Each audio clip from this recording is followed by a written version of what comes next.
All right, let's talk about a word you've probably heard thrown around a ton, but maybe you're not totally sure what it means: postmodernism. It's one of those ideas that seems to pop up everywhere, describing art, buildings, even our own social media feeds. So, let's break it down. You ever find yourself just scrolling, or watching the news, and you get this weird feeling, this sense that everything is just a performance, that reality itself feels like it's being built, with these slick, glossy, almost too real images right in front of your eyes? Well, that exact feeling is what we're going to get into today. So here's our game plan. First, we're going to try and pin down what postmodern actually means. Then we'll look at the world it grew out of, unpack its biggest and most challenging ideas, see how it completely tore up the art world's rulebook, and then we'll bring it all together to see why it matters so much right now. Okay, let's dive right in. First things first. So what are we really talking about when we say postmodernism?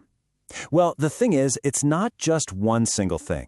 The best way to get a handle on it is to think of it in three different but totally connected registers. There's the historical era it happened in, the mind-bending theories that tried to explain that era, and of course, the art that gave it a voice. We're going to look at all three. But before we can get into the theories, we really have to understand the world that cooked them up. See, postmodernism didn't just fall out of the sky. It was a direct response to some massive, world-altering changes. And that historical moment, that condition, gets its own name: postmodernity. Think about the world shifting in the late 20th century, this absolute explosion of consumer culture and global capitalism. It was a brand new world, one that would have been totally alien just a few decades before. And then, boom. Suddenly you've got global markets everywhere, people moving across the world for work, cultures mashing up against each other like never before. But the real game changer? The absolute, total dominance of mass media. This is the moment when our world starts to feel less solid and a lot more like a flickering, shimmering collection of screens and images. So, if the world around you is turning into this dizzying 24/7 swirl of images, how are you supposed to make sense of it all? How do you even think about it? This question takes us right to the heart of postmodern theory. This was a massive, radical break from how we used to think. For centuries, the Enlightenment gave us these big, comforting stories, ideas about human progress, about universal reason, this belief that deep down we're all these independent individuals who can truly know what reality is, and then postmodern theory comes along and says, hold on a second. What if reality is actually built by ideology? What if our sense of who we are is shaped by power? What if everything we experience is just filtered through this endless storm of signs and images? And right at the core of all this was a huge claim that the big, sweeping stories humanity used to tell itself, what they called grand narratives, had totally fallen apart. You know the one, the story of mankind always marching forward, towards more freedom, more knowledge.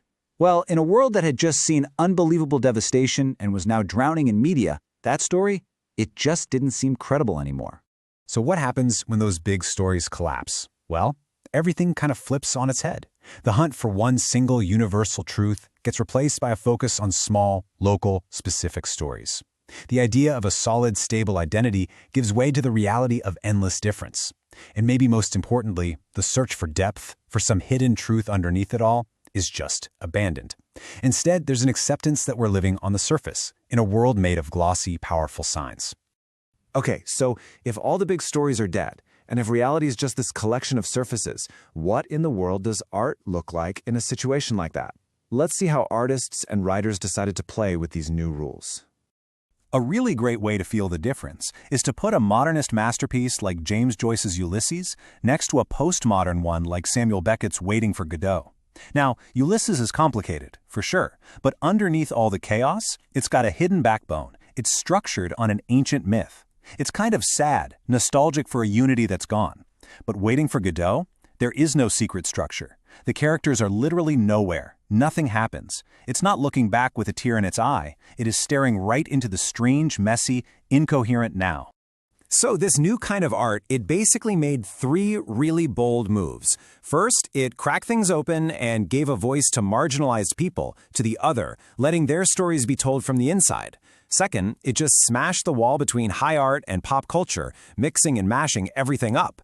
And third, it didn't try to fix the fragmented world or pretend there was a hidden meaning, it just celebrated the fragmentation, presenting a world of surfaces exactly as they are. All right, let's bring all this home. We've got a specific moment in history, some pretty head-spinning theories, and some really weird art. So what? Why does any of this matter to you and me? Right here, right now. Because this is the world we are all living in. That core insight of postmodernism, that our entire experience of reality is constantly being shaped, filtered, and refracted by media, by images, by codes we don't even notice, it's more true today than it has ever been. I mean, just think about your own phone. Is your social feed reality? Or is it a perfectly curated, high-gloss surface built entirely out of signs? And that, right there, leaves us with the big question, the fundamental challenge. If there are no grand narratives left to believe in, and if we're all just kind of floating in this endless ocean of images, how do we build a life that feels meaningful? Where does value even come from anymore? So here's the bottom line. Postmodernism isn't some dusty academic idea from an old textbook. In a very real way, it's the cultural operating system we are all running on every single day. And understanding it, well, that's the key to understanding the strange, beautiful, and complicated logic of the world we live in. Thanks for joining me